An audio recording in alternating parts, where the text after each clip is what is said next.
Picking is one of the most important processes in your warehouse, and so you want to make sure everything is as efficient as it can be. One of the big things that you want to make sure you have down is making sure that your picking cart is set up properly.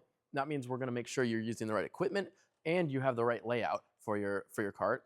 And then also there's a few other considerations that when we go over them, you'll see exactly why you want to keep those in mind to make yourself and your other pickers as efficient as possible. If you don't know who I am, I'm Brady Agronoff. I'm a co-founder of Warehance. We're a modern WMS. If you check the link in the description below, you can request a demo or you can sign up for a 60-day free trial and get some of the functionality that we're talking about here today with picking right in your WMS. What's the most important piece of equipment when you're talking about your picking carts? It's going to be the actual cart. So here I have a small, short metal cart.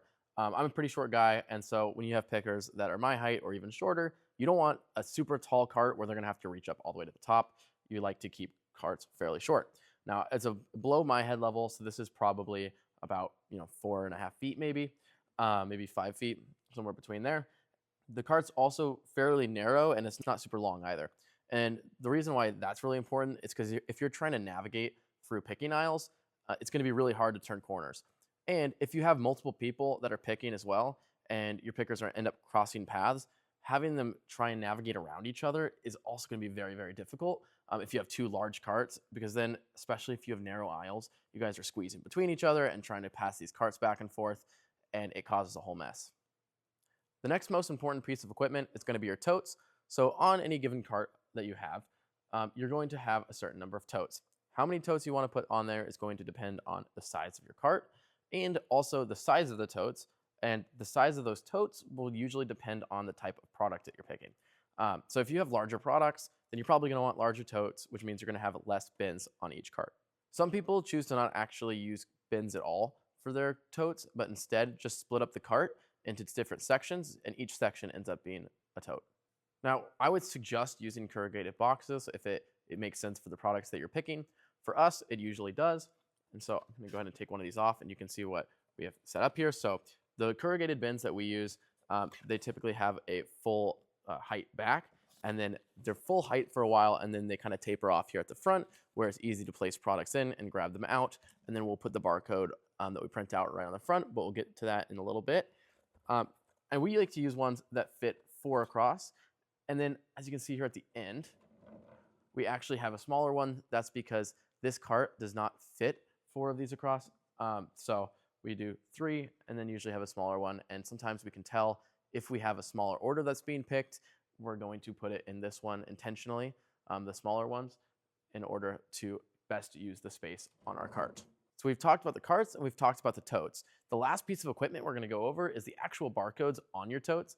So you want to make sure that these are printed properly, where they have an easily scannable barcode, they have an easily readable tote name, and that they're actually visible and large enough to see on your cart as well. So as you can see with our totes, they're placed on the front here. They have a large readable text at the top. We print ours from Warehance, our WMS. It generates the actual barcodes where they're readable and they're scannable. And then we go ahead and place those on the front of our totes like we have here. And as you can see, you can read it and you can scan it fairly easily. Now we've gone over the equipment required to set up a picking cart like we have here. So now let's go over the actual setup and layout of each picking cart that will make it most efficient for your pickers. So let's go over the tote naming first. So our tote naming, this first tote is named 8 Red 1. And so what that means is this is cart 8. So we have 8 of these carts. We actually probably have more like 10 of these carts, but this is cart 8. So we start each tote name with the cart that it's on. That's 8. And then we like to use colors for the rows on here, or for the height level. So this top shelf is going to be red, and then this one is blue. We have yellow, and then we have green down here at the bottom. So this would be 8 red, and then the last label, we like to do a position number. So this is going to be 1 here at the top, and then it's going to go over to 4 on the other side there. So this would be 8 red 1, 8 red 2, 8 red 3, and then 8 red 4 on the opposite side. And you come down to the second shelf, it's going to be a very similar naming. Obviously, this is shelf yellow, or this is shelf blue, sorry. So we're going to have 8 blue 1, 8 blue 2, 8 blue 3, and then 8 blue 4, and so on. The reason that we like to use colors for the shelf naming instead of numbers is because we found that human brains are just better at breaking up or finding the location if it's broken up between colors and numbers.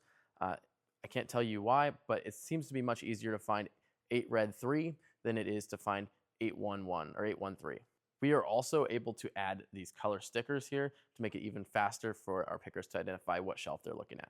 So now there's a couple other considerations that you'll want to keep in mind when you're actually setting up the cart. And one is going to be the device that you're picking on. So we like to pick on tablets. You can pick on phones. You can even pick on computers if you want. But having a good spot for that on your picking cart so that you're not fumbling around the device and that it's easy to also see what's on the screen and where you're supposed to be picking next is pretty important. So you might see some picking carts with maybe like a little platform to put your iPad or your tablet on or your laptop.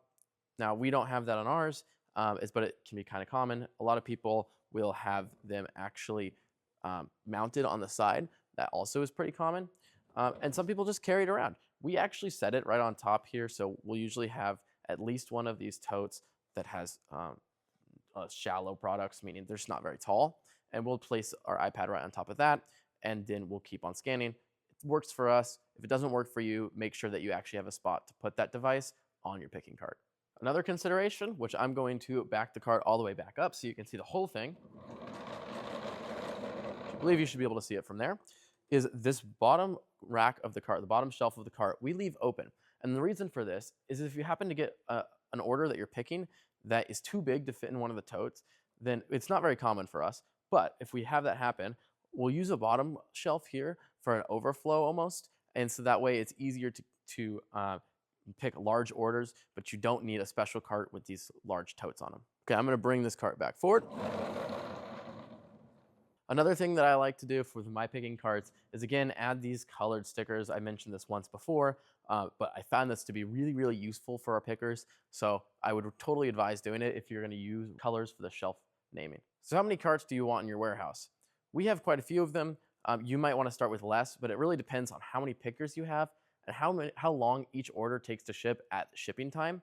So because some people's orders are gonna take longer, and so you might end up having more picking carts so you can have a longer queue while the pickers can go and continue picking and the shippers and packers can continue packing while they're doing so. Now, if you find that you're running out of space or to pick and you're running out of carts, you can always get more.